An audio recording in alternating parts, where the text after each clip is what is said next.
Hi, Mitra Manesh.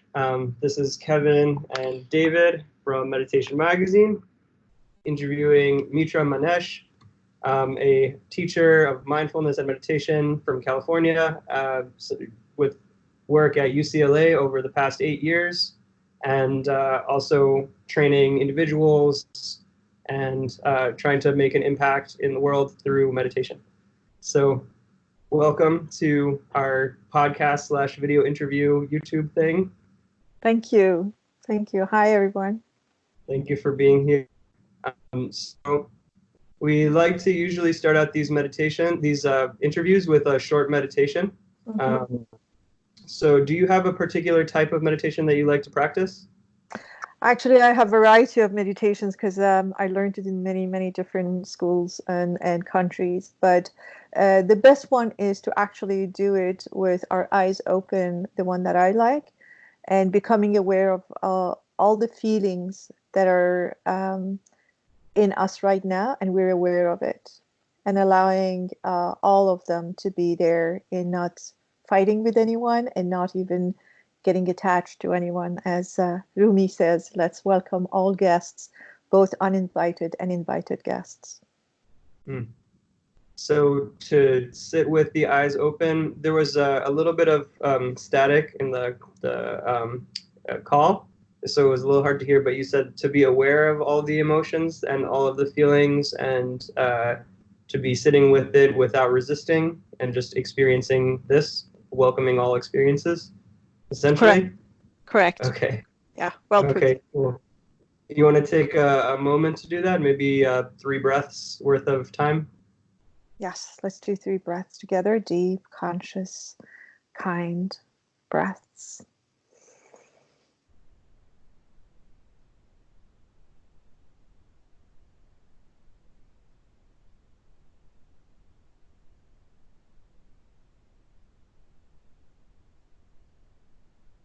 Thank you. I see you, Kevin. I do. I see More you than just seeing you, I really see you now. Yeah, I see you too. Thank you. That was nice. So how did you get started on your journey into meditation? So I'm going to make the very long story short. I was born in Iran and literally walked out of Iran in October of 1980. So I was I lived in Europe, I lived in Australia, and the time that I started meditating was in the early 80s, when I was in my early 20s, where I think anything external I had lost. I had lost my father, I had lost my country, I had lost my possessions, belongings, contacts, and I was sitting alone, I remember, in Perth, Western Australia, thinking, seems like outer world is not working very well. And I had a friend who was into meditation, and she suggested that I went to a center called TM Center.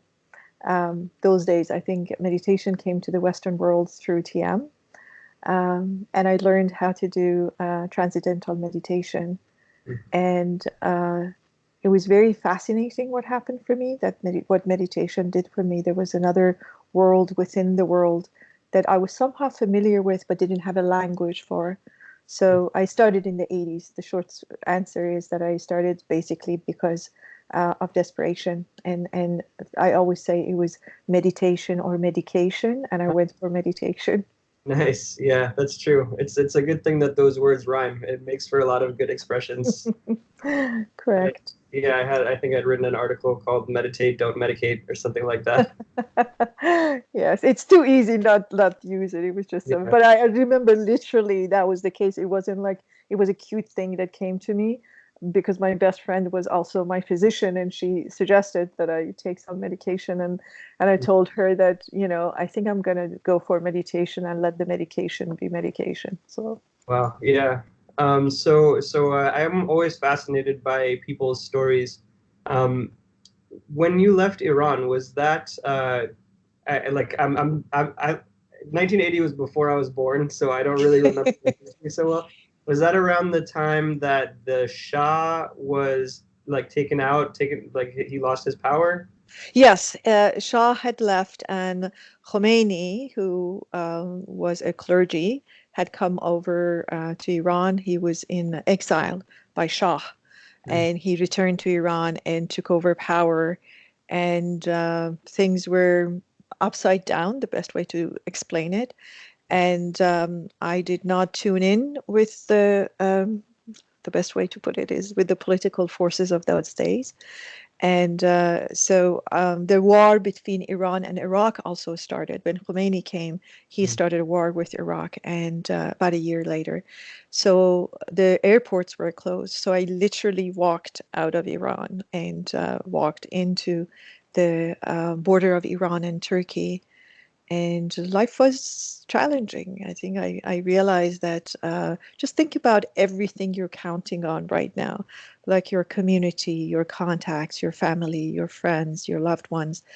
Imagine losing everything literally overnight. And I left with a bag smaller than the bag that I now take to work. And that's all I had. There was nothing there. I had only about, I think, under $1,000 and few photos, and that's it. That's all I had. Wow. You had to leave your family there too? Yes, yes. Left everybody of all the contacts, and was a fascinating times because um, it's interesting. I had escaped from a system that everywhere I went, I was representing them. So Mm. people saw, I mean, I suppose everybody, but I can only speak about my own experience. Everybody saw me as representative of what was happening in Iran, yet it was the very thing that I had escaped from. So it's like I had to justify what was happening in Iran. And of course, I was younger and I was very political, but it was fascinating. I lived in Paris first, the first place that I could go to because I had visa to go to France, and so I stayed in Paris for a month, for a year, a year, and then moved to Australia. But I think the whole journey was important in a sense that I earlier on in my life, I went in. I realized the best refuge for me was inside because outside was not manageable by me. It was just completely out of control. And I think the journey within started then. And I realized that there is another home. It's not just outer home because I had lost everything outer. And I realized there's an inner place that is safer and it's always there and it never changes unless I want it to. And that really gave me a very beautiful, grounded sense of agency that, this is something that I can count on and it's in my hands. Wow. Yeah. So I like to sort of flesh out the story. So when you were traveling through, you went Turkey and then Paris and then Australia. Mhm. So when you were going through that journey, you said that it felt, like the outer world was messed up. It wasn't good. Whatever words you used for it. What did it feel like to be in that kind of chaotic, crumbling outer world? What was going on inside? Hmm. Inside was searching. I think my curiosity and searching for something else really expedited and also became deeper. Because when there's nothing you can rely on, and it was literally that for me, there was nothing I could rely on. I didn't have a visa to be anywhere. I didn't have anybody I could count on. I didn't have any sources, outer sources. I was in a way lucky, and I know it's hard for people to understand that at the times. That is like very, very painful. That the when everything crumbles, everything outside of you crumbles. You either go in or you go really out crazy. And I think I just decided that I want to go in, and there were a lot of course. I call them prerequisites in my life that had already taken me there. I had teachers, I had Rumi, I grew up with philosophy. Mm. But I mean, it's not like I sat there and I thought about Rumi when I was, like really Mm. sobbing about losing everything. But they, I'm sure, had something to do with the way I turned into the inner world and found that groundedness and anchor, if you like. And what happened was when meditation worked for like 10 minutes, 20 minutes a day, I became extremely curious about living as if I was meditating. We didn't have this vocabulary. You have to understand those days when I started these things, mindfulness was not fancy and sexy and fashionable. So people didn't talk about these things. I used to say, oh, I'm going to go to your room to rest. We didn't say these things. We hadn't come out of the closet yet. Mm. So I know what I'm saying is very known these days, but when I was doing it, where it was extremely unusual and unknown. What is called mindfulness, and I teach it now at the School of, Semel Institute School of Neuroscience, was then just a thing that I discovered. I realized, it works really well for a short period of time. What if I could talk? What if I could drive? What if I could work? I could mother. Later on, I had 2 kids. What if I could even fight and argue Mm. while connecting with something really deep and grounded in me? What if I could cook? What Mm. if I could dance? I mean, I'm going to go to Okeechobee, music festival in March, and we're going to be talking about and practicing what I call mindful movement, dance within. So everything I was doing, I was curious about if I could do it like I do it when I'm meditating. And that became an amazing journey. That became a very rich life. Wow. Yeah, that's very powerful, that you were realizing that at the beginning of your meditative journey, that it didn't have to just be sitting down meditating. It's meditate, like you can bring the power of meditation into your everyday life. So what I want to know is, you were in Perth, right, in Australia, and you had just gone to the TM Center, and learned transcendental meditation, which is mostly a mantra-based meditation, right? It's you're repeating a mantra.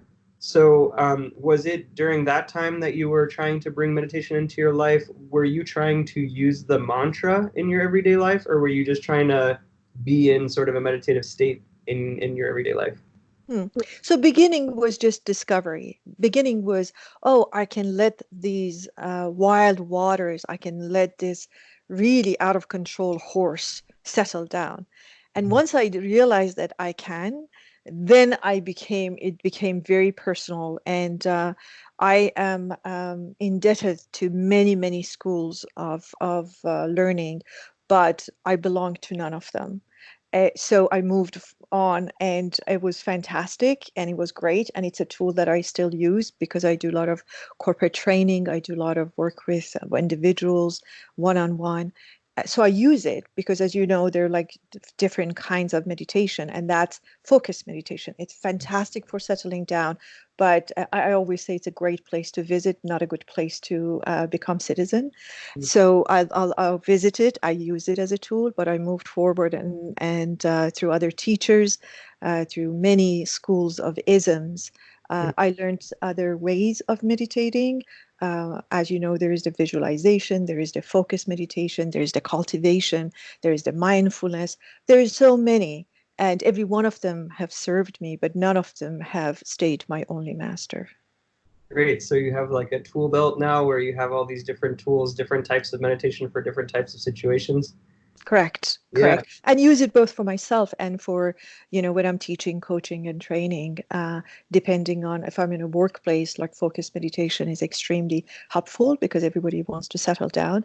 But if I'm in a place that the person is traumatized and needs something more, definitely other tools are far more conducive to their healing. Mm. Wow. Like, what would you use for someone who is traumatized? Something like a metta meditation, like a compassion type thing? Yes, connecting to that's the cultivation basically. You want to really bring a different state because the state that they're in is not, obviously helpful for them. And it's not as general as this. It really depends on, I don't have one prescription, but it mainly is cultivating or visualizing and taking them out of there so that they can at that moment realize that there is an alternative and there's a safer place to go to, at least for the time being, until they have a sort of a sense of themselves. So So like you described TM. I think that was a great insight like on TM, you know, because I have like a little bit of a personal issue with TM in that sometimes it's gotten better in recent years, but especially at the origin, it was seen as very like not kind of like not culty, but like you had to kind of pay to play, and it seemed like very like exclusive almost. So I like the idea of like, you know, dipping your toe in different schools of practice. And I wanted to, if this is applicable to you at all or not, if religion and any kind of like faith in your upbringing, if you also incorporated any of that into like your toolbox of meditation, or if that had any influence at all on the eventual kind of discovery of meditation, whether in a good way or like a way that like brought resistance. Because I know that for me, like meditation was kind of like a way for me to reconcile like my Judaism growing up, my kind of relationship with God and faith. So I want to know if you had any of that on your end. Great question.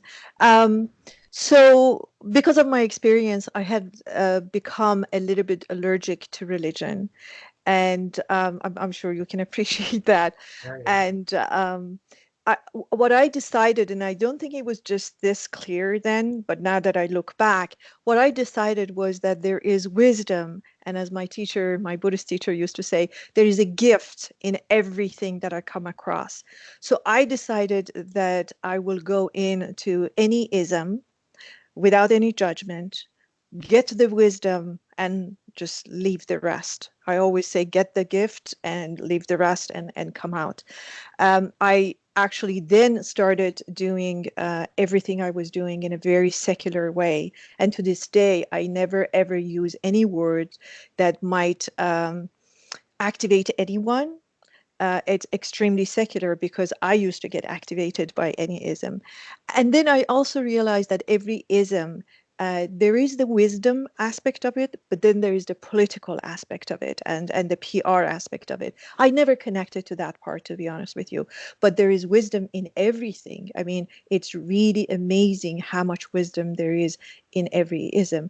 The problem is what I saw, at least then, in many isms, was that the people were more preoccupied by the politics of it, and as I think Kevin called it, the cultish aspect of it, and that was always something that really did not attract me. As late as a few years ago here in LA, I joined a group, was basically around Rumi's philosophy, and it was fantastic and learned a lot. We had a wonderful teacher, but then I realized that the teacher has become more interesting and more important to the students than the teachings. And anytime that happens, it's time for me to leave, because I'm very interested in the teachings, but very little interested in the teachers. And by the way, I do the same thing when I have like followings, if you like. I don't know what that means, but people who always are, interested in what I have to say. And I always say, please focus on the teachings, because I'm just a tool. Just like you and I are using Skype right now to connect with each other, I'm just that tool. If I have anything of value, my job is to just offer it to you. So I don't worship the Skype. I don't worship my laptop, but I listen to what you have to say, and I really, appreciate this exchange.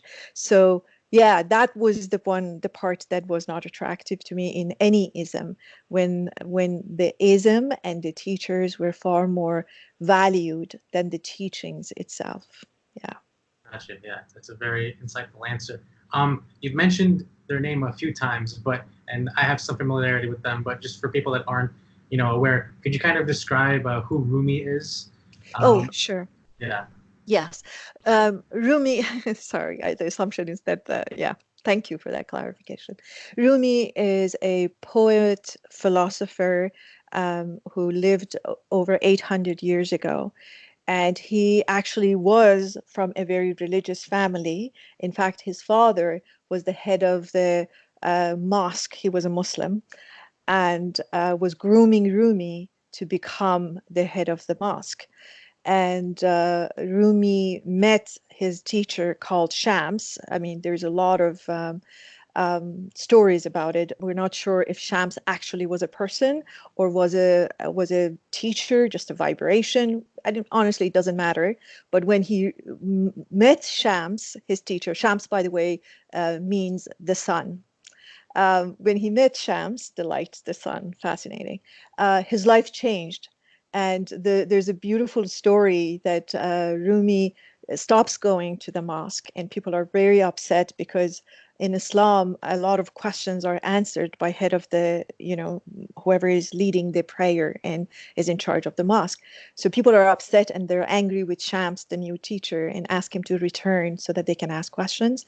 And Rumi sits there in his chair and people ask many questions.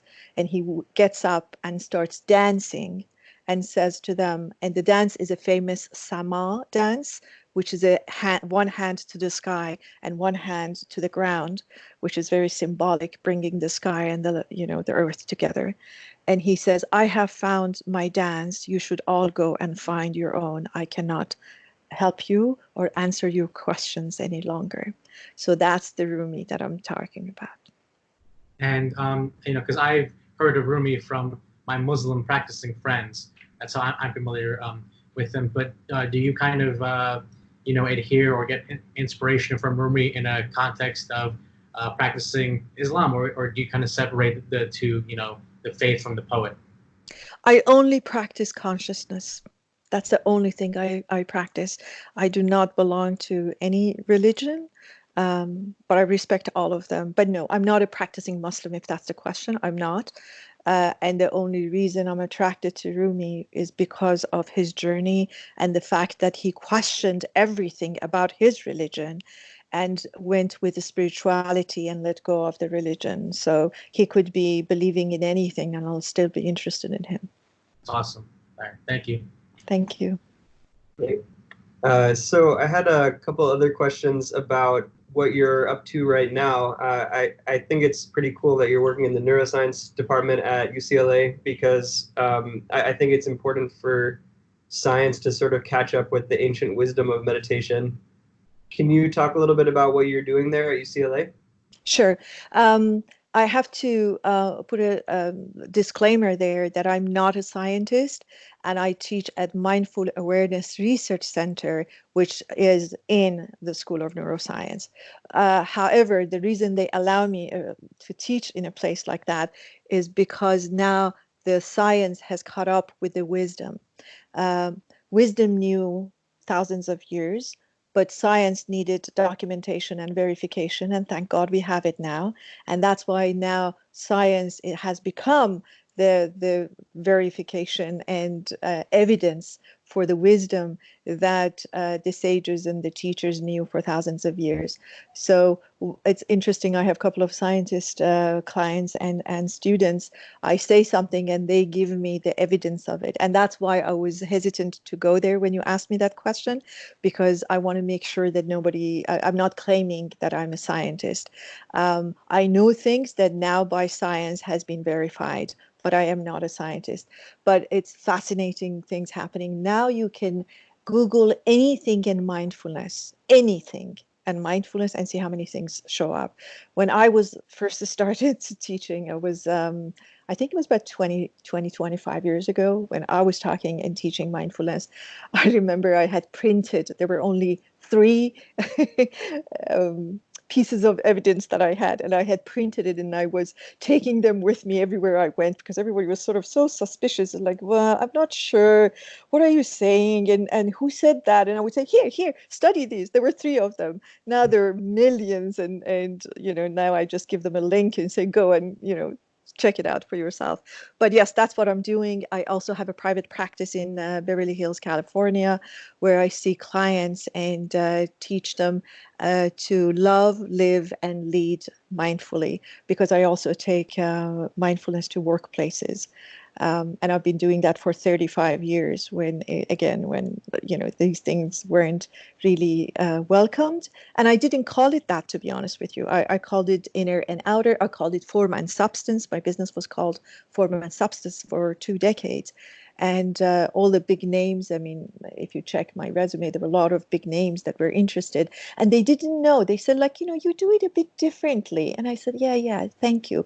But what I was really doing, I was bringing my practice into my workplace, and I was teaching and training and coaching through mindfulness, but didn't use that vocabulary. I just called it deeper sense of yourself. I have a whole wonderful vocabulary that I had developed without saying anything that might have brought a sense of aversion, because there were 2-3 groups that had a very sort of gentle reaction to anything that had to do with inner world. People who were religious, that was first, because they thought that going in any other path would be against or a betrayal of what they believe in.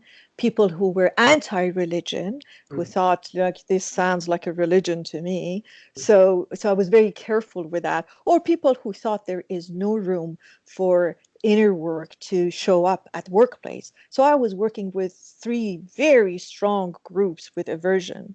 So I really crafted a language that was very, very neutral and allowed me to say and do and teach them what I was interested in doing without really provoking their sensitivities. That's fascinating to me. I actually have seen that's been a trend in like mindfulness and meditation over the past few decades. You see, for example, magazines like Mindful that are really trying to, they don't use the word meditation, they use the word mindfulness, and they really try to avoid any kind of religious symbolism. And so for us, so for our magazine, you'll notice like we have like some like Om symbols and things like that, and we use the word meditation. I feel like maybe our direction is almost a little bit of a reaction against going too far in the other direction, if you know what I mean. What I worry about is, well, it's not, I'm not like always worried about it, but you know what I mean. I kind of see like this whole trend going in a direction where it becomes very clinical. Mm-hmm. And I worry that it loses a lot of the spiritual depth when you sort of have to be like avoiding any religious words, but also maybe avoiding spiritual words. And I feel like there's an important distinction there. But I'm not sure. I feel like maybe there needs to be a balance. Maybe there needs to be some teachers that are going very clinical for those like hardcore atheist, hardcore like anti-religion people. They don't want to hear anything about spirituality. They just want to know how to improve their brains and optimize their cognitive processes and things. Do you think that it loses something when you avoid the spiritual aspect? Do you feel like there's something deeper that's hard to get to when you just talk in scientific and clinical terms? Mm-hmm. I do agree with you, by the way, completely, that there is a balance. And when I don't know my generation, at least when I did it, I can only speak from my experience. When I did it, it was just a pure necessity. If I used any other language, it was, and also, no, I should also say that I was also sensitive about anything.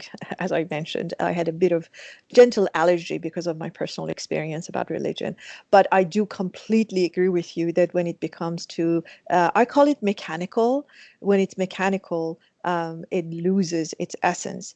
But you have to understand, it is not what we say, it is not the vocabulary, it is really the vibration and the practice that we're seeking. That's far more important to me. You can call me anything, you can tell me anything. If I feel right with you, I really, it doesn't matter.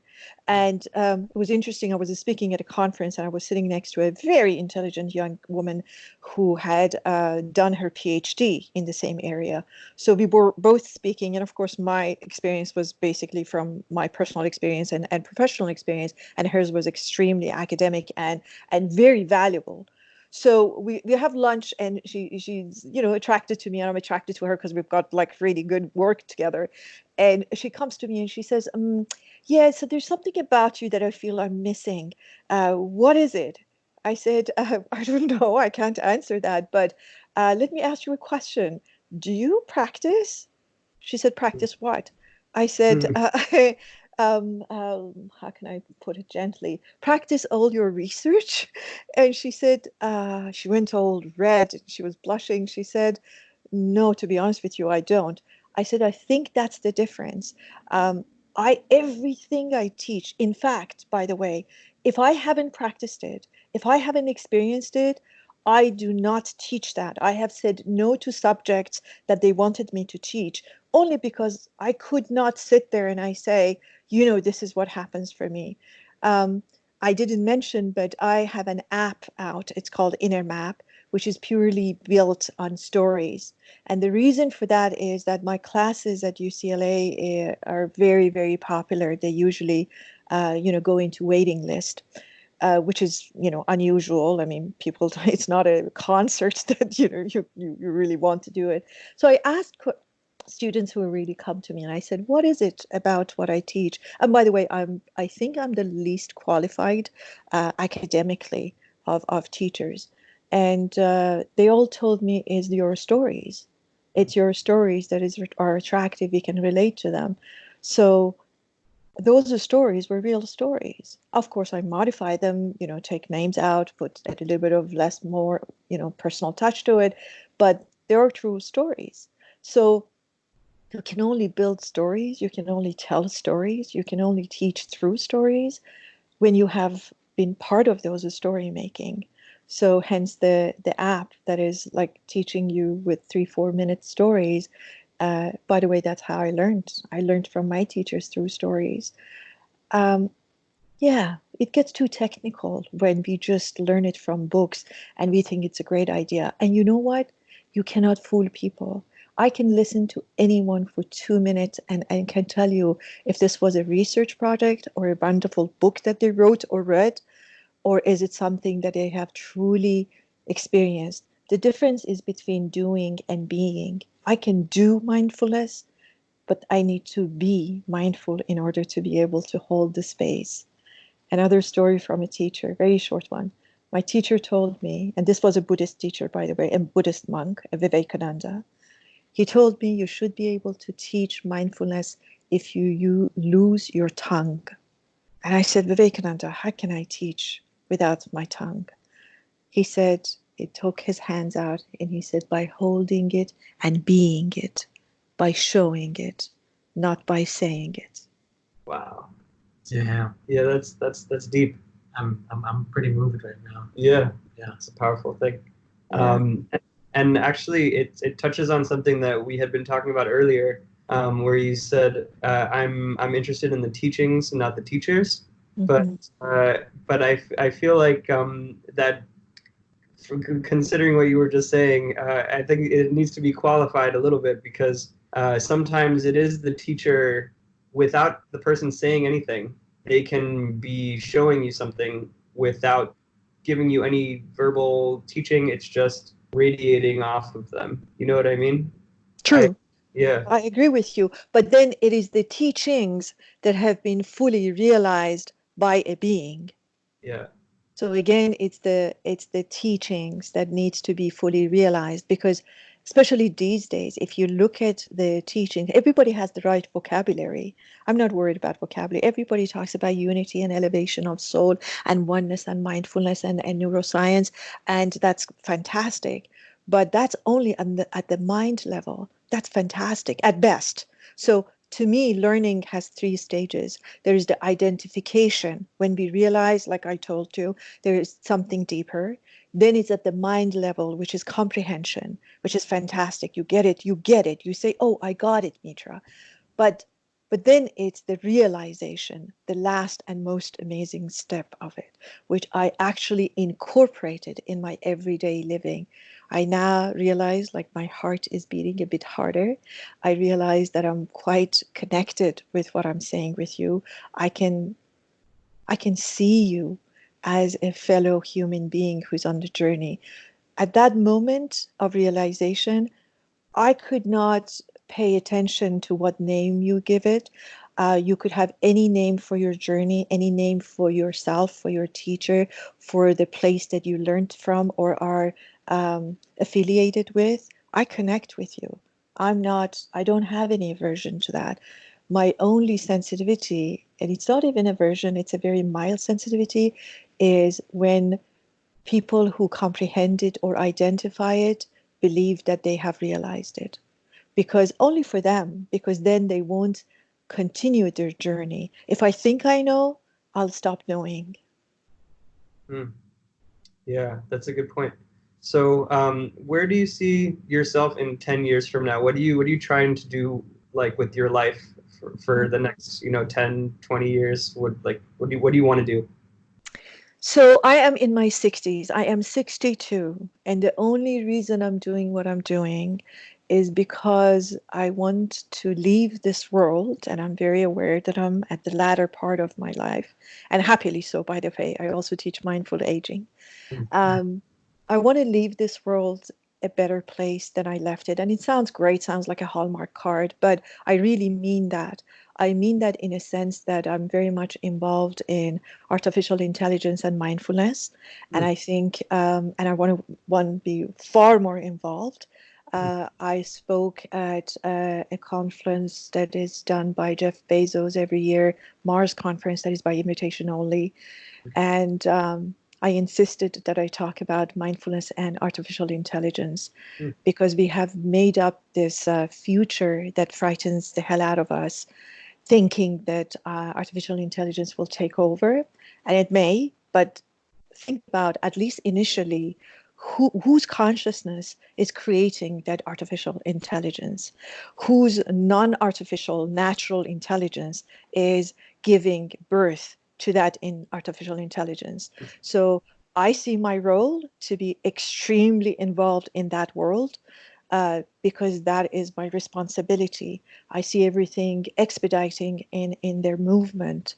And I love the fact that young people like you are part of it, but I have a huge responsibility. I sense it to be involved in the creation of the consciousness aspect of it. So I see myself in 10 years, actually far before that, being very much part of the artificial intelligence and mindfulness, where we help artificial intelligence to help us get closer to our journeys and not take us away from the journey of elevation. Wow, that's I love that. That's very powerful. Before we wrap up the interview, I just you just touched on a very fascinating subject to me, like how AI will change the world and how we can integrate consciousness and mindfulness into that.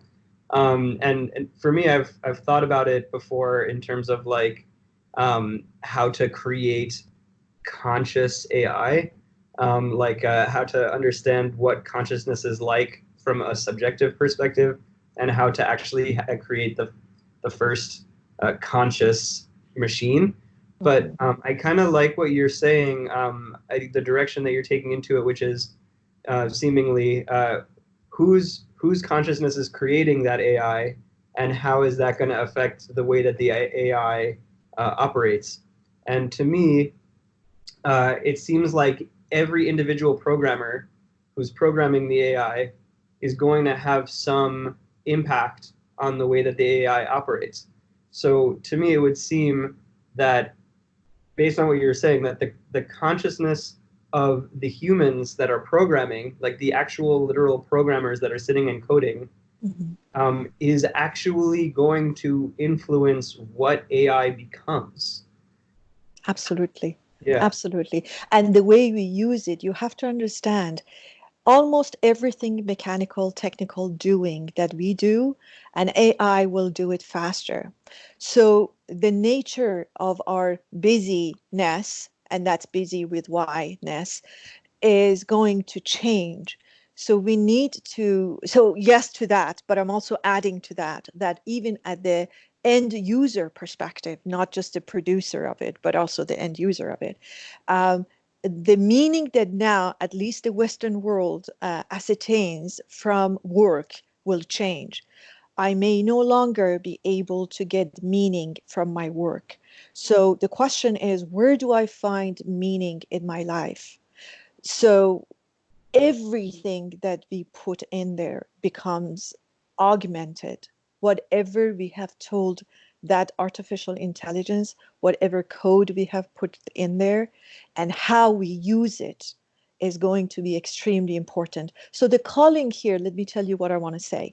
The calling here is for everyone to put their act together and really wake up, because soon it will be out of our control. And I'm extremely passionate about that. This is no longer, oh, let's be nice people and have self-compassion and I love you and you love me.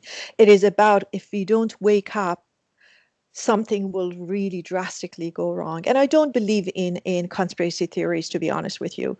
I think every second, every breath, we have a say in what's going to go on.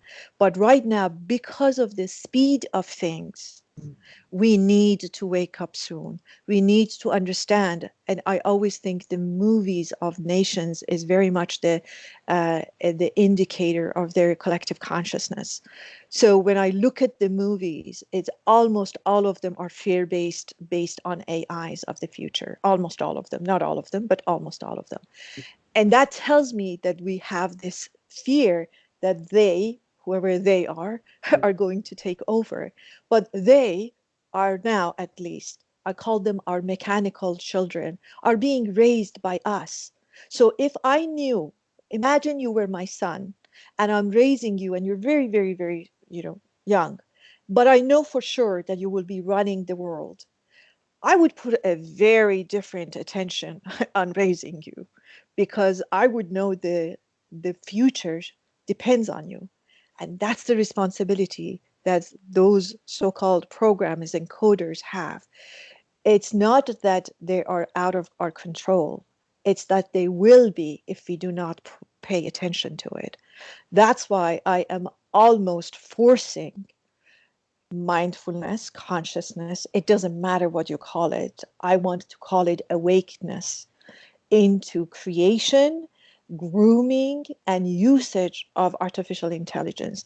That is why I will live as long as necessary to make sure that happens. I don't know how long it would be, and it doesn't matter. It could be 2 years. I'm happy to go if I've done what I've done and leave, because I'm waiting to discover the other side. But if it's 20 years, if it's 30 years, if it's 80 years, I'll be here to make sure that happens. Wow. Yeah. And are you like practically focusing on trying to bring the programmers who are working on the artificial intelligence into the mindfulness practice? Because I mean, if I were you, that's probably what I would do. Like focus on those programmers, maybe focus on the people that are, managing the programmers so that it trickles down, like the Elon Musk types, the Bezos types, anybody who's like in AI. I feel like you should like focus on getting those people to like get the mindfulness, to understand, like to get into the practice, because I feel like that's maybe the best way to accomplish what you're saying. Mm-hmm. I'm doing it right at this moment by giving this message. Yes, I am. And you know what is interesting? As soon as I decided to do that, it's amazing who contacts me.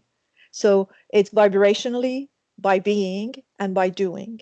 And I think it's also responsibility of young people to reach out and understand that this is where older experience, I don't want to call it anything else because that may give a preference to anything.